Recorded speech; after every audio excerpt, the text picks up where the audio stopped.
Ever read a sign like this and you think, I remember those days, but holy smokes, now that we have kids, who has time for that, right? Like it's craziness. The whirlwind of parenting, exhilarating, exhausting, and sometimes downright overwhelming, right? That postpartum period and the arrival of each new child brings massive changes, and couples often find themselves struggling due to a mix of emotional, physical, and logistical challenges. Right? We did big time. Man, did we struggle. But children are a blessing, not a curse. In today's video, we are going to navigate how to do marriage with kids so that your marriage stays strong and you're sure to create a loving foundation for the next generation. So be sure to stay to the end for some hot success strategies. First, let's take a look at why sometimes things can spiral down. Number one is sleep deprivation and exhaustion. When sleep becomes that rare luxury, oh my gosh, patience, right? Out the window. Disagreements, little ones, can be monumental. Exhaustion is real. Oh my gosh, I remember. And it requires a lot of grace in one another for sure. And naps. All right? So the shifts in roles and identity are also huge. Number two, parenting alters our personal identities and our relationship dynamics. One or both partners may feel lost in their new role, and the added role can be challenging while trying to build a career, keeping up our life, going to the gym and having friends. Number three is communication challenges. Very often I see clients struggle with unspoken expectations, which are really preconceived disappointments. We can't read each other's minds, and so it's critical that we openly share our expectations about who'll do what and when, right? So that we can avoid future resentments, hopefully. For instance, if you expect that he's going to start doing the laundry or cooking once the baby comes, have you shared that? Or if you expect that he's going to call you on the way home from work so that you can know when to have dinner ready, have you expressed that desire? Flexibility is so important here because we often don't know what we expect until we're in the midst of fire. For instance, I always wanted to be a career woman until I held my baby in my arms. Yeah, the big one up there. And then I didn't want to leave him. I wanted to be a stay-at-home mom. Number four, lack of time and connection. So between diaper changes, school runs, endless to-do lists, quality time together takes a back seat. So it's important it's important. It's simply not as easy as it was before. Number five, financial and logical stress. More children means more expenses, more planning, and sometimes fewer resources, adding extra strain. Number six is emotional and hormonal changes. Postpartum hormones, coupled with the stress of caring for a newborn, can lead to mood swings, anxiety, and postpartum depression. These are real biological factors that may need medical support, right?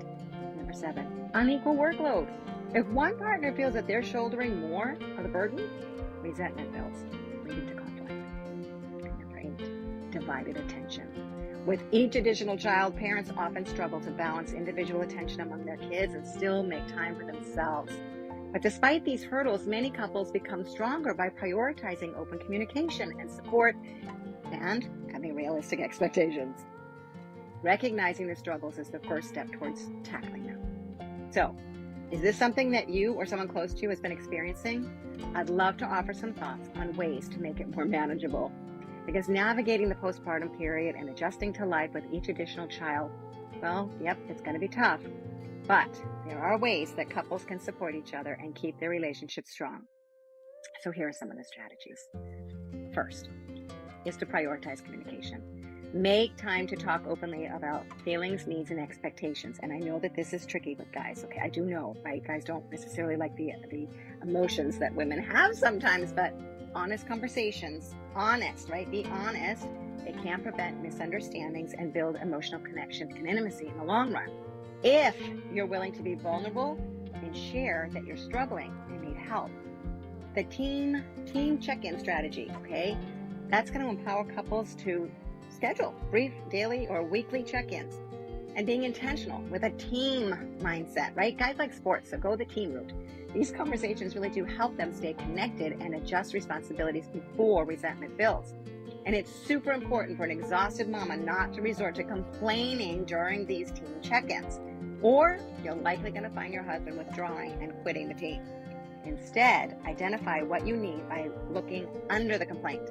What's the genuine desire? For instance, instead of saying, "Oh no, the baby's getting a diaper rash. I think you changed him last, didn't you? I see poop on his skin. You need to do a better job." You might try. "Honey, I love that you're willing to change poopy diapers. Not every guy will. You are such a great dad. I'm concerned though that he's getting a rash. How can we do this better so that his little bump doesn't turn so painfully red?" Notice that I've added lots of gratitude for everything that he is trying to do. Give grace as he's learning, and remember, he can't read your mind. So if you need something, it's important to let him know. For instance, instead of resenting that you're exhausted and hungry while he's watching football, notice that you need self-care too. So you could politely say, "Hey, honey, the baby just fell asleep. I'm going to go take a nap. I'm hungry. I would love a sandwich or something yummy when I get up in an hour. Maybe nachos? You are such a good cook. I appreciate you. I love being on your team." Mwah, right? And give him a big kiss. So keep it fun. Keep it playful. And food, it's most likely right to inspire a guy too. So if he's like most men, he really does want his wife to be happy, and he will go out of his way to meet her desire. But complaining is surely not going to inspire him. Next strategy is to divide and conquer. It's called a tag team approach. So instead of relying on one partner to do everything, strong couples rotate duties. So one might handle bedtime while the other cleans up after dinner, playing like a team again. Whether it's nighttime feedings, diaper changes, or household tasks, teamwork eases the burden, and it can make it fun, and then reward his points. Men do love to play for points. So I often notice women slipping into the expert and taking control out of fear, not trusting their husbands or allowing dad to learn by making mistakes. I fell into this one. So from food choices to TV, I simply did not trust what my husband would give the kids. So women learn so much during the 9 months of pregnancy. And it's just not the same for dads. They need a chance to catch up. We also need to respect that fathering is very different from mothering. He's going to do it differently, and that's okay, ladies. So I invite you to question your fears and to trust him, even though it feels like he might miss one of the times he tosses the little one in the air. And let's talk a little bit about nursing, all right? It's natural for all the nighttime feedings to fall, on the nursing mom. And she could become resentful. But is it worth the cost? All right, it might be. You are the expert in your life, but I just invite you to think about this ahead of time, to be a little bit proactive, right? Because what if there's another way that you could do it that might avoid resentment? A dad could get up and bring you the baby at least once a night. Or you also want to think about, how do you both feel about co-sleeping? And would it benefit you to sleep through a feeding if you pump during the day? So there's a bottle that dad could feed. Because honestly, those precious nighttime feedings are beautiful. And so maybe dad could get to have one. So I do invite you to try to be flexible and to relinquish control whenever you can.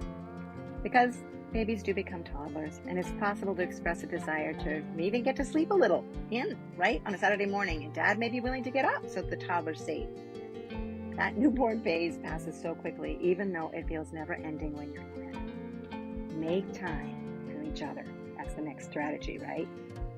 Even small moments. This is a great strategy. Date night, no matter what rule, right? A Friday night date night, it's always going to happen. It gives you both something to look forward to. A lot of couples swear by it. So you can even share who gets to pick the activity or whatever you're going to do, and whether you're going to get a babysitter every other week, the other one gets to make all the plans. Whether you're going to watch TV and snuggle up over the blanket, or maybe you're actually going to go out for dinner or something. Super fun, all right? So you want to prioritize each other and keep the romance alive. The next strategy is to manage your expectations. Accept that life is not going to look the same as before. So give yourself grace and avoid unnecessary pressure to have it all together. Or that everything's going to be split 50-50. That's not reality. A laugh through the chaos mentality can be a lifeline.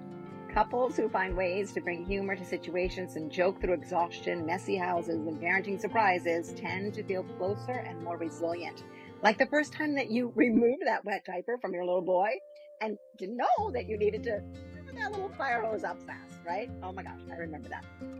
Yeah. So seek support, my friends.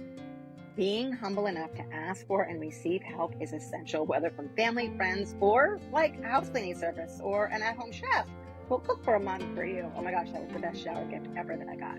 So asking for help is a sign of strength, not weakness.